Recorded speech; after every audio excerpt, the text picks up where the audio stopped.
The Milano Cortina Winter Olympics are happening right now. Medals, drama, snow, ice. Are you enjoying it? Good, because today we need to talk. You're watching the Winter Olympics. Medals, drama, real tears. Then you glance at the clock on your wall. It's 2 a.m. Work starts in 5 hours, and the biggest race of the night, it's happening right now.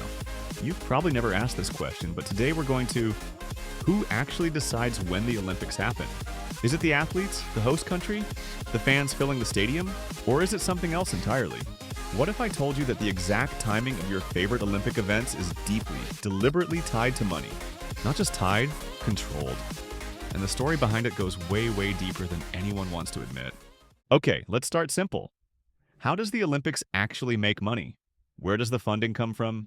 The IOC, International Olympic Committee, runs the whole show. And believe me, it is massive, massive business. 3 main revenue streams exist: corporate sponsorships, ticket sales from the events, and one category that towers above everything else: broadcasting rights. The money that television networks pay, literally just to be allowed to show you the games. And we are talking billions, not millions, billions of dollars every single time the Olympic Games comes around. Here's the number that should stop you cold. Roughly 60 to 65% of IOC revenue comes from TV deals. More than half, more than sponsors, more than tickets, more than anything. Television money runs the Olympic machine. And which country pays the most? You already know this one. It's the United States. Specifically, it's NBC. In 2014, NBC signed a deal worth $7.65 billion to broadcast every Olympics through 2032. $7.65 billion. That's not a typo. That's just the American deal. One country, one network. Then in March 2025, they extended again, about $3 billion more, pushing U.S. rights through 2036, including Salt Lake City 2034. By 2036, NBC's current rights deal will have run for more than 2 decades. That's one contract shaping how we watch. So NBC pays billions. Great. But here's the real question. What does that money actually buy them in return? Let me take you back to 2006. London, England. A senior BBC executive is sitting at his desk, reading a report. He's not happy. He's furious. Because the IOC just announced something about the 2008 Beijing Olympic schedule, swimming finals, traditionally held in the evening, are being moved, rescheduled to the morning. Beijing local time. Why? Because NBC, the American broadcaster paying over £500 million, requested it. And the IOC agreed. The math is simple. Morning in Beijing equals evening in New York. Prime time. Maximum American viewers. Maximum ad revenue. The Olympics. Being held in China. Rescheduled, not for Chinese fans, not for athletes. For American TV convenience. The BBC executive went public. He said, if swimming finals were held in the evening, British fans could watch live at lunchtime. But now people have to get up at 3 a.m. We'll get low audiences. People have to go to work. Then he said something even more important. The whole point of the Olympics is audiences watching live. That will be lost. It wasn't just the BBC. European, Asian, Australian broadcasters all erupted in anger. They complained directly to the IOC. And here's something that shows this problem isn't new. Channel 7 Australia pointed to Seoul, 1988. Same issue. Different year. In Seoul, the schedule was adjusted for American TV. Result? Empty stadiums, empty seats at the Olympic Games. Their letter to the IOC president literally said, the decision led to empty stadiums. The images damaged the IOC's image. What happened after all that protest? All those letters? All those angry broadcasters? The IOC kept the morning schedule. Swimmers, coaches, and fans worldwide raged. One swimmer from Ireland wrote something I can't get out of my head. He wrote, the soul is being ripped out of the games and being sold on financial gain. Pretty powerful, right? A coach from Singapore put it plainly. This decision tells athletes outside North America that they matter less. Full stop. One reader summed up the whole thing in 6 words. 6 words. The dollar rules the pool. That's it. Now jump ahead to 2018. PyeongChang, South Korea. Winter Olympics, figure skating. Nathan Chen, America's gold medal favorite. The competition begins at 10 a.m. local time. Not because that's ideal for figure skaters. You already know why. 10 a.m. Korea equals the previous evening's prime time in America. The schedule was literally built around NBC's broadcast window. Chen fell, stumbled, doubled jumps. Afterward, he said, "The 7 o'clock practice was a little rough." A gold medal favorite. Time magazine reported it directly. The 10 a.m. start was specifically to accommodate the time zone difference with much of the U.S. That's not speculation. That's a reporter covering the games, stating it as documented fact. Early morning schedule equals American prime time. And Sports Illustrated framed it even more bluntly. NBC paying big money to put premium events in viewer-friendly slots is a perk. A perk, that word. If you pay billions, you get perks, and one of those perks is controlling the clock. Let me pause here, because I want to talk about what all of this actually means for you. The fan. When events are scheduled for American prime time, someone in Europe is setting their alarm for 3 a.m. Every time, someone in Australia is refreshing Twitter at 7 a.m., trying to avoid spoilers for an event that already happened hours ago. And even in America, when the games are in Asia, you might be watching coverage labeled live that isn't live. Tape delay. NBC records the events, then airs them during prime time. The word live stretched into something it isn't. For the 2000 Sydney Olympics, NBC's primetime coverage was often 13 to 17 hours delayed. 13 to 17. Let that land. Social media barely existed then. But imagine today, you're dodging your phone all day trying not to see the result. You finally sit down that night. It says live on screen, but it already happened 12 hours ago, over lunch. And here's another layer on top of that. Access to full coverage now increasingly requires subscriptions, cable packages, streaming services. NBC has Peacock. Want every event, not just primetime highlights? That'll cost you a streaming subscription every 2 years. So 2 problems stack on top of each other. Unfair timing across time zones, and growing paywalls around the access itself. People with money, flexible schedules, and multiple streaming subscriptions get the best Olympic experience. Everyone else gets a lesser version. The person working the night shift, the family watching free TV, the grandparent who can't stream. They all lose something. Okay, here's where I want to be fair, because there are 2 real arguments here. Let me give you both. Argument 1. Sports, especially the Olympics, should be treated as a public good, not just a product to sell.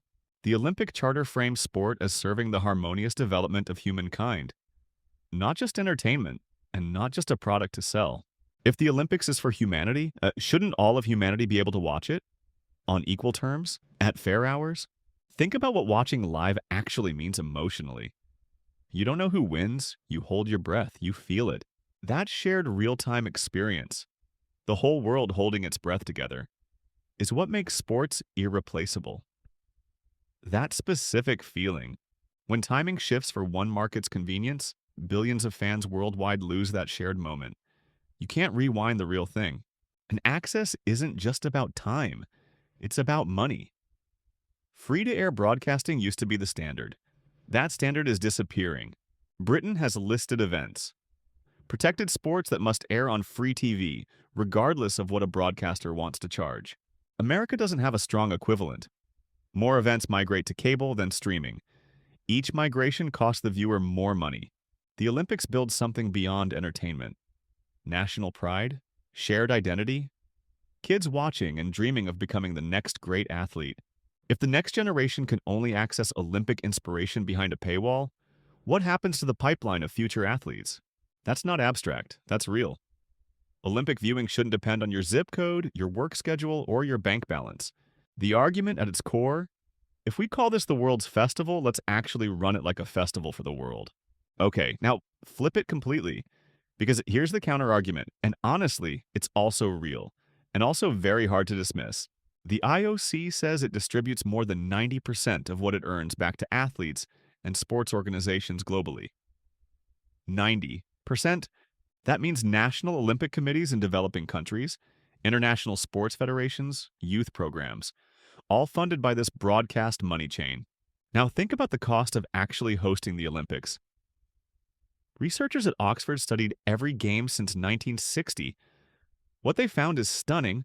Every single Olympics since 1960 has gone over budget. Not most of them, not many of them. Every single one The average cost overrun, 172%. So whatever they planned to spend, they ended up spending almost triple. Montreal 1976 overran by 720%. It took the city 30 years to pay off that Olympic debt. Sochi 2014, the most expensive Winter Olympics in history, cost $21.9 billion for sports facilities alone. These are real costs. Somebody has to pay them. And without the broadcast rights money, the entire financial structure collapses. Without American TV money, smaller countries' Olympic programs get gutted. Athletes in developing nations lose training support and competition funding. There's also the visibility argument. When NBC shows swimming in prime time, millions of Americans who'd never watch suddenly watch. Those viewers inspire kids. They generate sponsorships for sports that normally get zero media coverage outside of every 4 years. NBC's Paris 2024 coverage reached 67 million daily viewers across all platforms. That's exposure no other mechanism could create. The argument isn't money is good. It's more nuanced. Without money of this scale, the festival itself might not be possible. Think of it like a concert.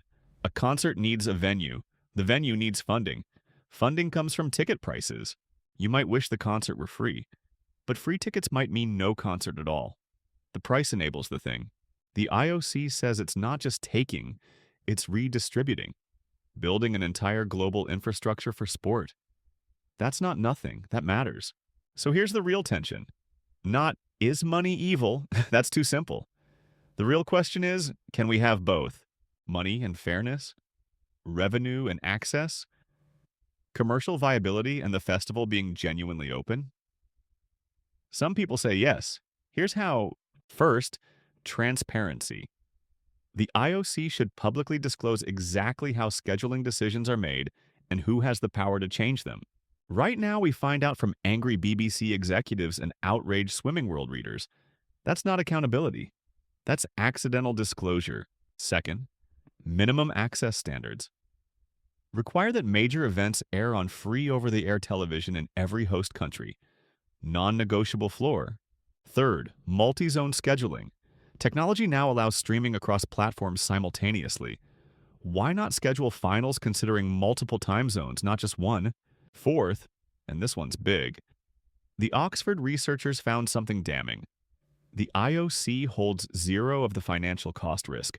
Hosts pay the overruns. IOC collects the revenue. The rule setter faces none of the consequences. That's a broken incentive structure. The IOC has started moving toward reform. Agenda 2020 encouraged using existing facilities, reducing excess costs. That's progress. Slow but real. That 2025 extension wasn't framed as just TV. Reports described it as a broader partnership, including tech and digital advertising, not only broadcast rights. NBC will invest in infrastructure, technology, things that benefit the games beyond their broadcast window. Maybe that's a healthier model, but let's be real. The pressures haven't disappeared. The incentives haven't fundamentally changed. $3 billion is still $3 billion. That's leverage, that's power. And power shapes outcomes whether we like it or not. The clock still bends toward money. I'm not saying NBC is evil. I'm not saying the IOC is corrupt. The story is way more complicated and human than that. What I am saying, next time you see an Olympic schedule, ask who benefits from that specific timing. Follow the money. When you watch a swimmer race at 9 a.m. or a skater perform before sunrise, remember, someone deliberately chose that moment. And they had a very specific reason, a reason measured in advertising dollars, in Nielsen ratings, in primetime slots. The Olympics calls itself the world's festival. But festivals are supposed to be open, accessible, for everyone who shows up. So here's my question for you today, the real one. Don't just scroll past this, actually think about it. Should the timing and accessibility of the Olympic Games be decided by whoever pays the most? Is that the world we want? Today, having heard this story, what do you think? That's all for today's story.